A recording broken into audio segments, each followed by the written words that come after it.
베드로전서 2장 9절 한 절 말씀 다 찾으셨으면 아멘 하시기 바랍니다. 네, 우리 같이 한 절이니까 함께 우리 합독하도록 하겠습니다. 시작. 그러므로 여러분은 택하심을 받은 족속이요 왕과 같은 제사장이요 거룩한 민족이요 하나님의 소유가 된 백성입니다. 그래서 여러분 어둠에서 불러내어 자기의 놀라운 빛 가운데로 인도하신 분의 업적을 여러분이 선포하는 것입니다. 아멘. 여러분들이 잘 아는 그런 말씀, 오늘 한 구절 말씀만 읽었습니다. 먼저 다음 주 제가 광고 하나 더 추가로 드리겠습니다. 다음 주는 이곳에 교회가 세워준 지 45주년이 되는 날입니다. 그래서 우리가 창립 감사 주일을 이제 드리려고 하는데요. 1부와 2부가 또 이제 3부가 나눠져 있다 보니까 참 이게 뭔가 우리가 함께 모여서 이렇게 잔치를 하는 그런 분위기를 만들기가 참 쉽지는 않아요. 그래서 우리 1부에 참여하시는 성도님들은 이렇게 때로는 이렇게 쫓겨가듯이 빨리 이렇게 차 빼라 뭐 이래서 이제 나가야 되는 상황들이 발생을 하고 계시는데 그 부분에 대해서는 굉장히 또 미안하게도 생각하는 부분이기도 합니다. 다음 주에는 그래도 우리 마치고 여러분들이 떡도 드시고 또 나는 밥도 먹고 싶어 그러신 분들은 2부까지 남으셔서 이렇게 차를 멀리 두고 오시면 됩니다. 네. 그러니까 가능하면 여러분들이 차를 예배당 안에 들어오려니까 되게 힘든데 지금 요새 이제 우리가 계속해서 차를 저 멀리 여기 존 스트리트가 아닌 그 너머의 스트리트에 되시는 분들이 많이 점점 생기고 계시는데 그래서 조금 여유가 생겼습니다. 여러분들이 그렇게 오시면 우리 주차장에 연세가 드셔서 거동이 불편하신 분들 또 아이가 있어서 너무 이제 걸어오는 것이 힘드신 분들 그런 분들에게 배려가 되고 그러면 충분히 그럴 수 있지 않을까 생각합니다. 그래서 또 그동안 이제 여러분 목장의 VIP들이나 그리고 그동안 이제 수정교회에 속해 있지만은 출석을 못 하시는 분들에게도 초청하셔서 함께 예배하면 좋겠다 생각이 듭니다. 잠시 기도하도록 하겠습니다. 하나님, 이 시간에는 하나님의 말씀을 듣는 시간입니다. 주의 성령님께서 저희들 가운데 함께 해주셔서 하나님의 말씀이 들려지게 해주시고 이 말씀이 들려질 때 우리 안에 있는 어둠이 떠나가고 저희들 안에 소망과 또 기쁨과 또 회복의 역사가 있게 해주시옵소서. 예수님의 이름으로 기도하옵나이다. 아멘. 아멘. 네, 제가 이게 설교하면서 느끼는 건데요. 1부와 2부 분위기가 좀 달라요. 그거 아십니까? 1부는 여러분들이 이제 아침 일찍 잠에 깨서 식사도 못하고 부랴부랴 예배드리고 와서 그런지 얼굴이 굳어져 있어요. 그래서 저도 설교할 때 얼굴이 굳을 수밖에 없는 거예요. 여러분 얼굴을 보면서 하니까. 여러분 책임이에요. 네, 웃으세요 그렇게. 네. 한 주 동안 여러분들이 얼마나 삶이 고단한지 사실은 우리가 너무 잘 알고 있죠. 이민자의 삶이 그렇게 만만한 삶은 아니기 때문에 그렇죠. 한국에 우리가 이제 배경을 두고 있으니까 한국이나 뭐 전 세계를 그 대표할 만한 그런 이제 영화 이런 것들이 있는데 그 오징어 게임이나 또 기생충 이 전 세계적으로 이렇게 많은 사람들에게 사랑을 받았는데 왜 그랬을까요? 그 현실을 그대로 반영을 하고 있기 때문에 그런 거잖아요. 그렇잖아요? 그 어두운 세상을 그대로 어두운 세상의 그 현실을 그대로 반영을 하고 있는 것들이 사람들에게는 너무 그것이 마음에 와닿기 때문에 그런 것이라는 생각을 해보게 되었습니다. 세상 살아갈수록 더 우리의 삶이 밝고 기쁘고 행복해야 되는데 그런데 그렇지 못한 것들을 우리가 경험할 때가 있는 거죠. 크리스찬들은 어떻게 여러분 살아야 될까요? 우리는 어떻게 살아야 될까요? 우리가 하나님 나라의 소망을 두고 있기 때문에 궁극적으로는 우리에게는 희망이 우리 안에 있어요. 그게 믿지 않는 사람들하고는 근본적으로 다른 부분이라고 생각하는 거예요. 내가 가야 될 그 삶의 목표가 있다는 것이 내가 살아가야 될 그 방향이 있다는 것이 얼마나 우리에게 힘을 주는지 모른다라는 것이죠.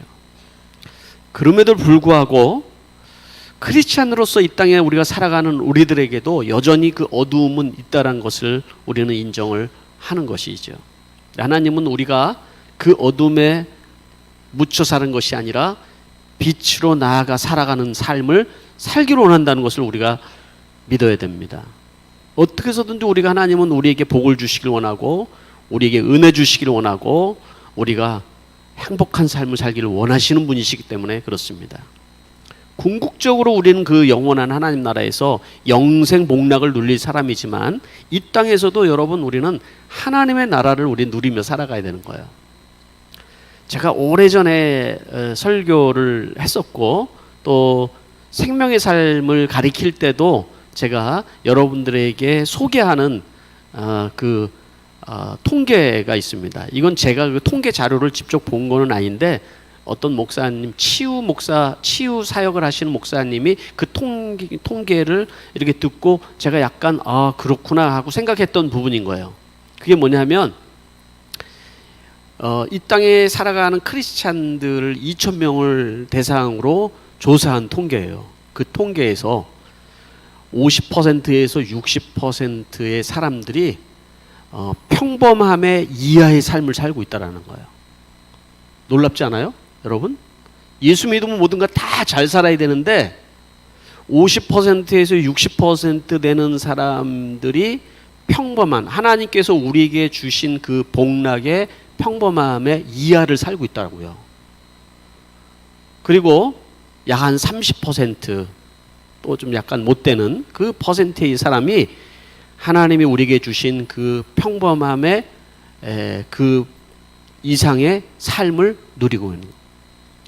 이제 60% 이상은 거기에는 평범하게 사는 사람도 있고 그 이하를 사는 사람도 있고 다 포함되겠죠. 그리고 한 10% 이하에 되는 사람들이 탁월한 삶을 살았다는 거예요. 하나님 앞에 쓰임 받고 하나님께서 주시는 그 많은 은혜를 누리면서 정말 잘 살아가고 있다. 그리고 아주 적은 퍼센티지, 몇 퍼센트의 사람들이 탁월한 영향력을 끼치면서 살아간다는 거예요. 죽은 뒤에도 오랜 시간 동안에 그 영향력을 끼치면서 살아가는 사람들이 있더라. 이런 통계를 냈어요. 제가 이런 통계를 여러 번 하면 그러면 우리가 그런 탁월한 삶을 우리가 살기를 원하시는 겁니까? 이렇게 질문할 수 있겠죠. 그걸 얘기하는 게 아니라 하나님이 우리에게 주신 그 복락이 있는 거죠. 이 땅에 살아가면서. 그죠? 최소한 우리는 평범함도 좋은 거예요. 나쁘다는 게 아니라 평범함, 하나님께서 우리에게 주신 평범함 또는 그 이상의 삶을 살아야 되는데 여기 통계의 자료에 정확하게 나오진 않지만은 그 어둠 속에 묻혀서 하나님이 주신 그 삶을 제대로 살지 못하는 사람이 있다라는 거예요, 여러분. 그 하나님도 가슴이 아픈 얘기인 거죠, 여러분. 그런데 그 우리의 인생마다 그런 단계들이 있는데 그 어둠을 우리가 뛰어넘어서 하나님이 원하는 삶을 살아가기 위한 그 단계들이 있는데 그 단계들마다 우리가 훈련받아야 될 것들이 있고 치료받아야 될 것들이 있는 거예요. 그렇지 않으면 여러분 우리는 우리의 삶도 변화가 없고 우리는 그 어둠에 눌려서 우리가 살아갈 수밖에 없는 인생이라는 거예요. 그 장애물들을 우리는 넘어가야 되는 것입니다, 여러분. 그 단계마다 넘어가야 되는 영적인 그 원리들이 여러분 있는 거예요. 자, 오늘 읽은 여러분들 이 본문의 말씀은 누가 지은 걸까요? 베드로 전서라고 돼 있죠. 예, 베드로가 질문을 이제 또 성경을 모르시는 분들이니까 베드로가 지었을까요? 아니면은 피터가 지었을까요? 예, 원고에는 없는 건데 하여튼 재밌어 보라고. 네. 둘 다 맞는 얘기입니다. 네.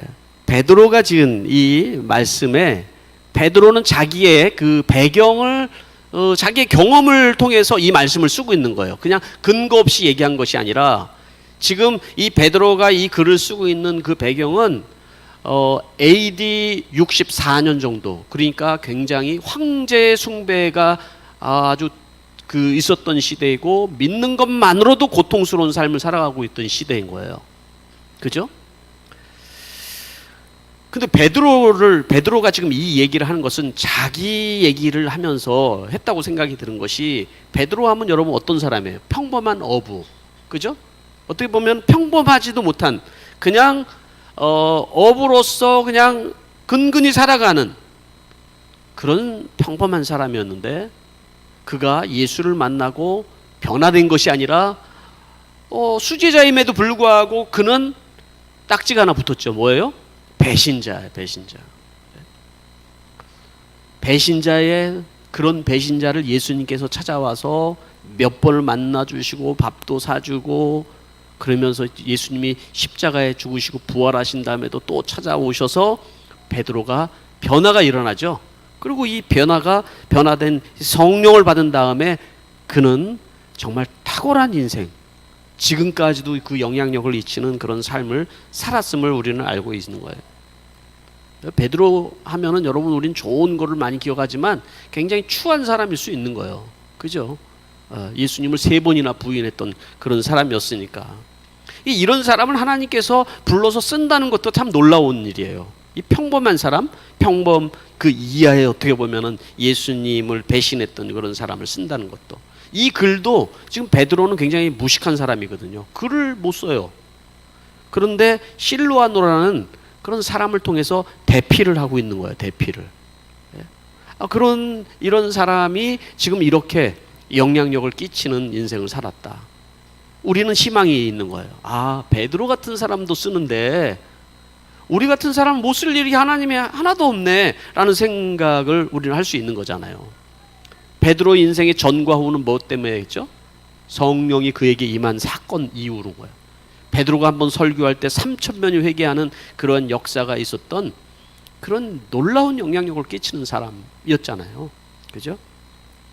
그러면 오늘 이 베드로가 한 딱 한 구절에 있는 말씀인데, 이 말씀을 통해서 크리스찬들의 4가지 특징을 오늘 얘기를 해주고 있어요. 4가지 특징은 그대로 본문에 있는 그대로예요. 자, 뭐라고 그랬죠? 여러분은 택하심을 받은 족속이다 얘기했죠. 택하심을 받은 족속이다. 이게 택하여 줬다는 거예요, 하나님이. 또 왕과 같은 제사장이다. 왕과 같은 제사장이에요. 얼마나 존귀함을 받는 그 직분이에요, 여러분. 또 뭐라고 그래요? 거룩한 민족이다. 거룩한 사람들이다. 또 하나님의 소유된 백성이다. 정말 좋은 말은 다 갖다 붙여져 있는 것 같아요. 그게 우리의 어떻게 보면은 이 특성이에요. 크리스찬의 정체성이면서도 특징적인 것이라는 거예요, 여러분. 거룩한 민족이다. 택하였다, 뭐 이런 얘기는 알겠죠. 소유됐다, 이런 건 알겠는데, 거룩한다라는 말은 구별됐다는 거죠. 차별이 아니라 구별해서 불러냈다라는 거예요. 이 말씀의 특별히 핵심적인 것은 왕과 같은 제사장이다. 왕 같은 제사장. 왕이라는 것은 예수 그리스도를 얘기하는데, 예수님이 왕이시면서 제사장이었잖아요. 그 왕과 같은 제사장, 우리도 그렇다는 거예요.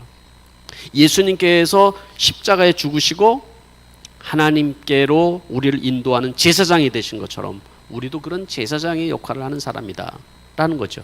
제사장이라는 그 뜻이 무슨 뜻인지를 여러분 알고 계십니까? 제사장은 다리를 놓는 사람이다 라는 뜻이 있어요. 원어의 뜻은 다리를 놓는 사람이다. 무슨 다리를 놓을까요? 인간을 하나님과의 관계에 다리를 놓는 거예요. 다리를. 죄 가운데 살아가는 우리들을 하나님께로 연결해 주는 역할을 하는 게 제사장의 직분이라는 거예요, 여러분. 또 반대로 하나님으로부터 인간에게 다리를 놓는 사람이에요. 하나님께 받은 말씀을 깨닫지 못한 사람들에게 하나님 말씀을 들을 수 있도록 해서 하나님과의 다리를 연결해 주는 역할을 하는 것이죠. 결국 우리 인생을 하나님의 나라로 연결해 주는 직분을 받고 있는 것이 제사장의 직분이다, 이렇게 얘기를 할 수 있는 것이죠. 그런 직분을 우리 모두가 받았다고 얘기를 해주는 거예요. 예수님이 그 제사장의 역할을 하셔서 우리에게 생명을 주신 것처럼 바로 우리가 그 일을 하는 자들이다, 이렇게 우리의 그 정체성, 우리의 특성을 설명을 해주고 있는 거죠, 지금 베드로는. 그러면 우리가 왕과 같은 이 제사장으로 우리가 쓰임 받기 위해서는 바로 이 세 가지의 단계가 필요하다는 거예요. 세 가지의 단계. 첫 번째 단계는 우리가 어두움에서 벗어나야 된다는 거예요. 어두움에서 벗어나. 어두움에서 불러내어 이렇게 나왔죠. 이게 우리 그다음 구절에 나오면 어두움에서 불러내어. 영어로는 you out of darkness. 어두움에서 우리를 불러내셨다는 거. 이 어둠이라는 단어는 당시의 어떤 시대적인 상황을 얘기하기도 할 수 있죠. 소망 없이 살아가던 그들을, 그 이방 사람들이, 편지를 받는 사람들이 이방 사람들, 이방 교인들, 그들을 불러내어서 하나님의 나라가 되고 백성이 되고 자녀가 되고 제사장이 되게 하셨다. 놀라운 은혜죠. 그런 시대적인 상황과 함께 이 얘기를 하고 있지만은 개인적으로 우리에게 이 말씀이, 우리에게 주시는 말씀은 바로 이 어두움이라는 그 의미가 원어적인 의미에서 두 가지 의미를 담고 있어요. 첫 번째는 그 어두움이라는 것은 죄악들, 또 여러분 우리가 잘못된 습관들이나 성품이나 또 영적인 어두움 상태에 있는 것을 가리키는 거예요. 이 어두움이라는 거. 영적인 눈을 뜨지 못한 상태, 이런 것들. 한마디로 얘기하면 죄나 죄악 가운데서 우리가 살아가고 있는 사람들을 얘기를 하는 거예요. 그 상태에 있는 사람들을 불러내셨다. 이렇게 그 상태에 있는 불러내는 거예요. 우리는 그 죄가 무엇인지도 사실 깨닫지 못했던 존재들인데 그들을 불러내서 죄가 무엇인지 알려주신 것이죠. 가르쳐주고 도와주고, 그래서 깨닫게 해주시고 눈을 열어주신 거죠. 우리 인생을 살아가면서 내가 죄인인 것과 내 인생의 문제가 뭔지만 우리가 깨달을 수 있어도 그 사람은 사실은 그 자기의 잘못을 기초로 해서 성장해 나갈 수가 있잖아요. 그죠? 근데 많은 사람들은 나의 잘못이 무엇인지를 깨닫지 못해요. 다 남의 탓을 하며 살아가고 있지. 두 번째 여기서 얘기하는 의미는 연단이라는 의미가 있습니다. 연단. 또 훈련, 이런 의미가 있습니다. 어둠이라는 것은. 그러니까 그 연단 가운데 있을 때는 어두운 거예요. 앞이 보이지 않는 거죠. 그렇잖아요? 여러분 훈련 받을 때 사람들이 얼마나 힘이 들어요. 그 훈련. 그러나 그 훈련이라는 것은, 연단이라는 것은 기한이 있는 거잖아요. 기한이. 왜? 더 앞으로 더 훈련과 연단을 통해서 앞으로 더 많은 것을 하나님께서 주시기 위한 그런 계획인 것이잖아요. 그죠? 그 어둠이라는 의미가 바로 이 연단이라는 의미가 있다는 사실을 기억을 해야 되는 거예요. 그래서 우리가 진정한 하나님이 쓰시는 그런 크리스찬으로서, 왕 같은 제사장으로서 우리가 쓰임 받기 위해서는 이 연단의 과정을 반드시 통과하게 되어 있다라는 것이죠. 어떤 연단의 과정을 여러분들은 통과하고 있습니까?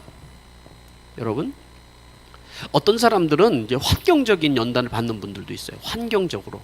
그렇죠? 여러분들이 이게 호주에 이민을 딱 온다. 다 그 호주 이민 와가지고 고생한 얘기하면은 밤을 새도 모자라잖아요. 다. 그렇잖아요? 저도 마찬가지고 그런 고난의 시간들이 어떻게 보면 우리에게 연단이에요. 저에게 있어도 제가 이민교회를 할 수 있었던 것은 그 연단의 시간들, 이게 호주의 이민자의 삶이 어떤 건지를 제가 이해하지 못했다면 이민교회 목회를 제가 하는 것이 쉽지는 않았을 거예요. 그죠? 또 여러분, 우리는 어떤 사람들에게는 관계의 연단을 거쳐가는 사람도 있어요. 관계. 늘 관계가 자신이 없는 거예요. 근데 그것은 하나님은 어떤 하나님이에요? 우리를 충분히 훈련시키시는 분이에요. 하나님은 그 부분을 끝까지 훈련시켜서 우리를 사용하시기를 원하시는 분이기 때문에 그 관계의 어두운 부분들을 우리는 통과를 해야 되는 거예요. 그 통과하지 않으면 우리는 계속해서 그 과정을 거쳐야 되는 것이죠. 또 어떤 사람들은 돈에 대한 그 어두움이 있는 분들이 있어요. 돈에 대한 연단을 하는 거예요.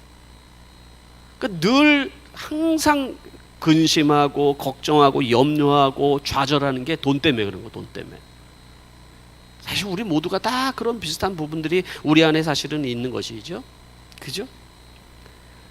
그래서 그 주도권을 못 내려놔요. 이게. 늘 근심하고 걱정하고. 그런데 하나님은 어떤 하나님인 것을 우리에게 알려주시죠. 충분히 우리를 훈련시키시는 하나님이라는 것입니다. 목자를 하시는 분들은 이 단계를 계속해서 훈련해 나가는 것 같아요. 제가 보기에는. 그 과정들을 알고 있기 때문에 때로는 넘어지고 실패해도 그래도 기다려주는 거예요. 그게. 그런데 그것을 우리가 훈련받고 연단받으려고 하는 것을 포기하는 순간 우리는 더 어둠 속에 더 내려갈 수가 있는 거죠. 그렇죠? 우리 크리스찬들이 다 마찬가지예요. 여러분들 그 훈련받기를 멈추는 그 순간 우리는 그 평범함에 머무르는 것이 아니라 그 이하로 내려가게 된다는 것이죠. 우리는. 지난주 우리는 출애굽기 묵상을 하면서 막 은혜를 받고 있잖아요. 애굽 땅에서 불러내서 가나안 땅으로 가는 그 광야의 여정 속에 있잖아요. 애굽 땅 하면은 어둠의 그 시기라고 얘기를 할 수 있잖아요. 어둠의 시기. 거기서 노예처럼 살아가고 정말 쉬지도 못하고 살아가고 그 우상을 섬기며 그렇게 살아가고 있는 그들을 불러내어서 하나님께서 원하는 곳이 어디예요? 가나안 땅에 내가 너에게 젖과 꿀이 흐르는 땅, 그 가나안 땅으로 내가 너희를 데려가기를 원한다고 말씀하셔요. 근데 그냥 이 애굽에서 끝나서 바로 가나안 땅에 간 게 아니라 이 광야를 거쳐가게 한단 말이에요. 광야를.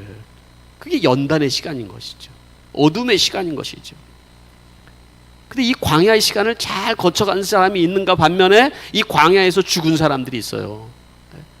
지난주에는 바로 이 모세가 시내산에 올라가서 십계명을 받은 그 사이에 백성들이 아우성을 치죠. 우리에게 신을, 우리를 인도하는 신을 우리에게 보여달라는 거죠.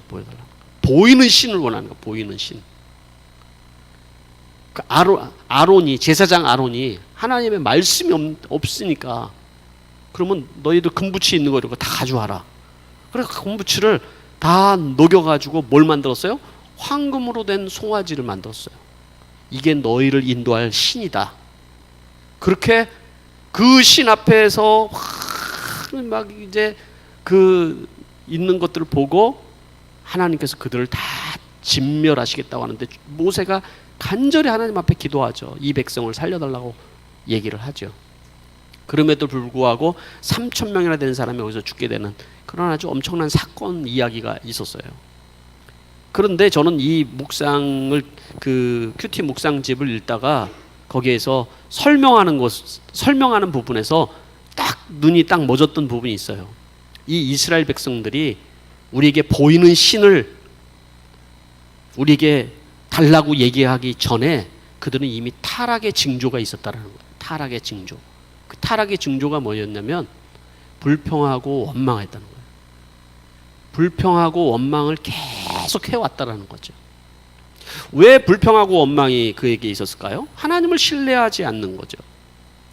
결국 우리는 이 어둠에 많은 시간들이 머무는 사람들을 보면은 생각이 바뀌지 아니하고 말이 바뀌지 않는 걸 볼 수 있어요. 말이 바뀌지 않아요. 결국 이 가나안 땅에 들어간 사람들은 누구예요? 다음 세대들. 여호수아와 갈렙만 들어가고 나머지 그 불평과 원망의 말을 바꾸지 않은 사람들은 그 광야의 땅에서 다 죽게 되는 것이죠. 뭐라고 그랬습니까? 그들이 가나안 땅에 들어가는 그 눈앞에서 정탐꾼들이 와서 얘기를 합니다. 거기에는 엄청 거인 같은 사람도 있고 우리는 마치 메뚜기 같습니다. 메뚜기 막 이렇게 얘기를 하잖아요. 메뚜기 같습니다. 그런데 여호수아와 갈렙만 그렇게 얘기를 하죠. 그들은 우리의 밥입니다. 하나님께서 우리에게 저 땅은 허락하신 땅입니다. 그죠? 네? 하나님께서는 무엇을 더 여러분 축복하셨어요? 바로 저들은 우리의 밥입니다. 이 밥이라고 얘기하는 그 말을 들으시고 그들을 축복하셨죠.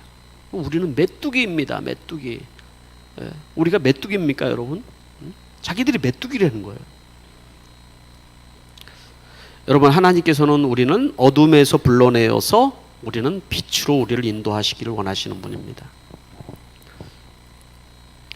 자, 그렇다면 여러분 적용을 해보시길 바랍니다. 내가 어둠에 머물러 있어서 다음 단계로 넘어가지 못하게 하는 그 어둠은 무엇이 여러분 있습니까?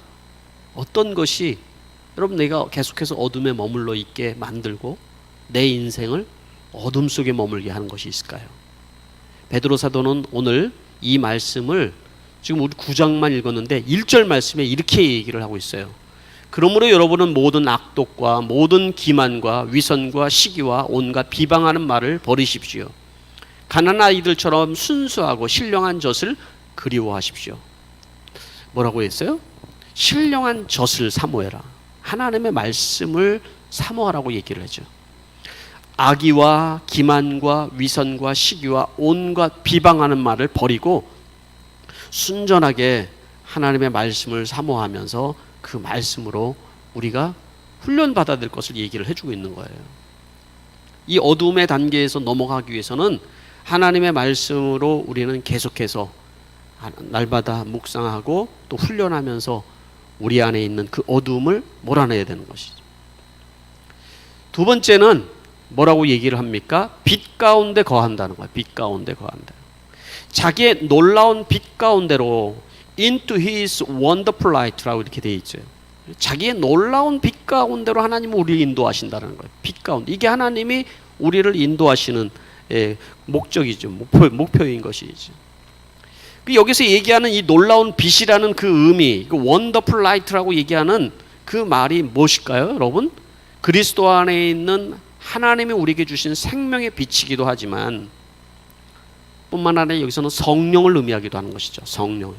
성령을 따라서 우리가 살아가야 되는 삶을 얘기하고 있는 것입니다. 성령은 우리가 빛 가운데로 거하도록 우리를 인도하시는 분이에요. 하나님의 영이 우리 안에 있는 사람들은 계속해서 어둠에 머물지 않고 빛을 향해서 나가도록 우리를 인도하여 주신다라는 것이죠. 언제부터? 여러분, 성경이 고린도후서 5장 17절 말씀에 보면 그러므로 누구든지 그리스도 안에 있으면 새로운 피조물이라. 이전 것은 지나갔으니 보라 이제 새 것이 되었습니다. 이전 것은 지나갔고 이제 새 것이 되었는데 하나님 그 빛 가운데 우리를 거하기를 원하시다는 것이죠, 여러분. 이 빛 가운데 거하기 위해서 하나님은 우리에게 말씀으로 우리를 인도하시고 성령 가운데 우리를 인도하여 주시는 분이라는 거예요. 그 시편 기자도 그래서 얘기했습니다. 말씀은 내 발의 등이요 빛입니다 라고 얘기를 했던 것이죠. 우리 찬송 가운데 이런 찬송이 있죠, 여러분. 주와 같이 길 가는 건 즐거운 일 아닌가. 우리 주님 걸어가신 발자취를 밟겠네. 같이 한 걸음 한 걸음 주 예수와 함께 날마다 날마다 우리 걸어가리. 그렇죠. 주와 같이 길 가는 게 여러분 즐겁지 않습니까, 여러분? 네? 그리스도인의 삶에는 여러분 주님이 우리 빛 대신 주님이 우리와 함께 동행하시기 때문에 즐거운 거예요, 여러분. 네? 기쁜 거예요. 한 걸음 한 걸음 주님과 함께 여러분 우리가 걸어가는 삶을 살아가는 거예요, 여러분. 그분이 우리를 인도하고 계신다라는 거예요. 우리의 주권을 그분 앞에 내어드리잖아요. 그러면 주님께서는 우리를 인도하시길 너무 기뻐하시는 거예요. 어디에서 여러분 문제가 생기는 거예요?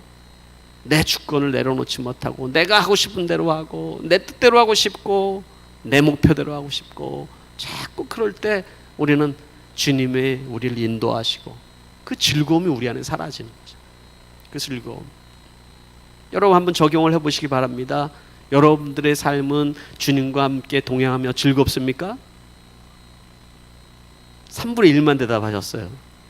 아니면 여러분 자꾸 거꾸로 어둠을 향해서 지금 걸어가고 계십니까? 예? 뒤로 물러나 우리는 침륜에 빠질 자가 아니요, 우리는 주님과 함께 앞을 향해서 빛을 향해서 걸어가는 자의 삶을 살아갈 때 여러분 우리는 우리 안에 기쁨이 충만해지는 것입니다. 결국 이 빛이라는 것은 우리 안에 성령의 충만함으로 여러분 우리가 역사를 하는 것을 볼 수가 있습니다. 이 성령의 충만함은 기도와 말씀 가운데 또 우리에게 충만하게 해주시는 것을 경험을 해요. 기도하는 거예요. 기도하는 거예요. 참 기도가 여러분 크리스찬들에게는 호흡이라고 하는데 실제적으로 기도하고 살아가는 사람들이 얼마나 될까요, 여러분? 내 삶에 밥 먹을 때 기도하고 잠자기 전에 잠깐 기도하고, 그게 전부인 크리스찬들이 많이 있는 거예요. 그러니까 주님과 내가 함께 걸어가는 걸 못 느끼는 거예요. 주님이 못 느껴지는 거예요. 문제 있으면은 항상 내 이 계획이 먼저 작동을 하는 것이죠. 그렇게 되는 것이잖아요. 성령에 충만하기 전에 여러분, 우리는 때로는 의무적으로라도 하나님 말씀과 기도 안에 머물러야 되는 것이 필요해요. 기도를 할 때도 본성적으로 기도를 하게 돼요, 처음에는. 그렇지만 이 단계를 넘어가야 성령이 우리 안에 역사하고 성령이 우리를 통해서 기도하게 하시는 단계로 넘어갈 수가 있는 거예요. 빛 가운데 우리가 거하게 되는 것입니다. 마지막 세 번째는 선포하는 삶을 살아야 된다는 것입니다. 인도하신 분의 업적을 여러분이 선포하는 것입니다. You may declare the praise of Him, 이 얘기를 하죠. 이 어둠에서 우리가 벗어나고 왕과 같은 제사장으로 살아가기 위해서는 하나님의 그 업적을 우리가 선포하는 삶을 살아야 된다, 이 얘기하잖아요. 이 뜻은 원래 예전 번역 성경에 보면은 선전하게 하신다, 우리를 선전용으로 사용하신다라는 거예요. 하나님 나라의 선전용으로 사용하신다. 이 하나님 나라를, 하나님의 그 업적이라는 그 말은, 그것을 선포한다라는 그 의무는, 여러분, 하나님이 뭘 우리에게 하셨어요? 하나님이 우리에게 죽음 가운데 있던 우리들을 생명을 허락하여 주셨고, 하나님 나라에 우리가 살아가는 하나님의 복음을 우리에게 주신 거예요. 하나님의 나라를 영원히 죽지 않고 멸망하지 않고 끝나지 않는 그 하나님 나라에 들어가 살 수 있도록 우리를 인도해 주셨다라는 거예요. 어둠에 있을 때 우리를 빛으로 인도하여 주시고, 죽음과 심판 가운데 있었던 우리들을 생명 가운데 있게 하여 주시고, 영원한 멸망 가운데 있을 수밖에 없는 우리들을 영원한 하나님 나라로 인도해 주셨다라는 거예요. 1300년 전에 여러분, 언더우드 선교사가 조선이라는 그 미지의 땅에 와서 했던 기도를 여러분 잘 알고 계시잖아요. 그죠? 제가 이 얘기도 많이 했는데, 그 언더우드 선교사님이 했던 그 기도의 내용들에 보면은 그렇죠. 주님, 지금은 아무것도 보이지 않습니다. 메마르고 가난한 땅, 나무 한 그루 시원하게 자라지 못하는 이 땅, 지금 이곳에 아무것도 보이지 않는 어둠뿐이라는 거예요. 어둠뿐. 보이는 것은 고집스럽고 얼룩진 어둠뿐입니다. 어둠과 가난과 인습에 묶여있는 조선 사람들 뿐입니다. 그들은 왜 묶여있는지 그것도 모른 채 고통스러워하며 살아가고 있습니다. 이게 그때 당시의 모습이었다는 거예요. 그때 당시에 어둠과 가난과 인습에 묶여서 자기들이 왜 이렇게 살아가는지도 모르고 고통 가운데 살아가고 있었다는 거예요. 그게 여러분 130년 전에 여러분 그때의 사람들의 모습이었어요. 그런데 언더우드 선교사가 뭐였어? 계속해서 복음을 뿌린 거예요. 복음을 뿌렸어요. 그 복음을 듣고 예수를 믿고 여러분 복음을 전 세계 수출하는 나라가 된 것이죠. 그런데 여러분 지금 또다시 그 어둠이 여러분 덮이는 그 시대가 되어가고 있어요. 복음을 잃어버린 거예요. 하나님 나라의 복음을 잃어버렸어요. 참 가슴 아픈 얘기들을 우리는 요새 많이 듣습니다. 이태원의 157명이 할로윈 데이를 누리다가 죽었다는 것 자체만 들어도 여러분 가슴이 아픈 일이에요. 그래서 한국의 모 교회가 이분들에게, 이분들이 돌아가신 분들을 위해서 수십억 원을 기부를 했더라고요. 큰 교회에서. 그런 운동들이 필요하겠죠. 얼마나 가슴 찢어지고 아픈 일인 거예요, 그게. 근데 그 밑에 있는 배후에 여러분 그 악한 어둠의 권세를 우리가 볼 수도 있어야 되는 거예요.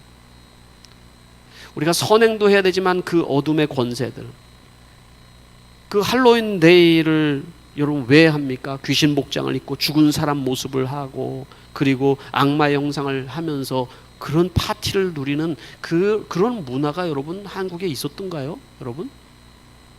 그게 성탄절 축제보다도 더 크게 여러분 사람들이 환호하고 그랬다는 거죠. 여러분 이렇게 세상의 문화가 바뀌어 나가는 것은 여러분 세상의 문제만은 있는 게 아니에요. 사사시대에 보면은 베들레헴이란 떡집이잖아요. 이 떡집에 떡이 없으니까 떡을 찾아서 모압으로 떠났던 바로 그러한 가정처럼 그 모압 땅에서 풍지박산이 나잖아요. 예? 베들레헴에 떡이 없다는 거예요. 떡이 먹을 것이 없다는 거예요. 교회에 왔는데 먹을 게 없는 거예요, 여러분. 떡이 없는 거예요. 하나님의 말씀을 못 들어요. 이 시대 성도들이 교회는 오지만 하나님의 말씀을 듣지를 못해요. 하나님의 복음이 뭔지를 모르고 왜 내가 예배드리는지 모르고 여러분 신앙생활하고 있다는 것이죠. 생명이신 예수 그리스도, 생명의 떡이신 예수 그리스도를 먹지 못하고 있는, 살아가고 있는 이 시대 여러분 성도들도 문제이고 이 시대에 떡을 먹이지 못하는 교회도 문제였다는 것이죠.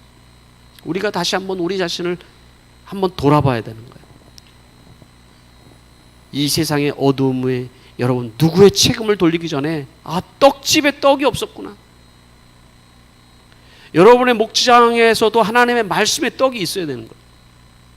여러분의 가정 안에도 여러분 말씀의 떡이 있어야지만 되는 거예요. 여러분 우리가 먹고 사는 것만으로 살아갈 수 없는 거거든요. 하나님의 말씀 앞에 여러분 우리에게 희망이 있고 그 말씀 앞에 우리에게 소망이 있고 우리에게 생명을 주는데 온통 어둠뿐이라는 거예요. 우리의 여러분 하나님 앞에 쓰임받는 우리들이 해야 되는 것은 그 복음을, 그 하나님의 말씀을 늘 여러분 어디 있든지 간에 때를 얻든지 못 얻든지 우리는 전하고 선포하는 삶을 우리가 살아갈 때 이 어둠이 떠나가는 것입니다. 그게 여러분 거룩한 제사장의 역할인 것입니다. 말씀을 맺도록 하겠습니다. 적용을 여러분 해보면 우리가 하나님의 복음을 날마다 선포하면서 우리가 다리를 놓으며 살아가야 될 여러분 그 곳은 어딜까요? 여러분의 가정, 목장, 일터, 또 선교지, 어두운 어디 곳이든지 여러분 우리는 다리를 놓는 자의 삶을 살아가야 되는 것. 어두움에서 빛 가운데서 살아가면은 세 가지, 내 인생의 빛이 필요함을 여러분 우리 인식해야 돼요. 두 번째, 어둠 가운데 머물지 않고 빛으로 우리는 나가야 돼요.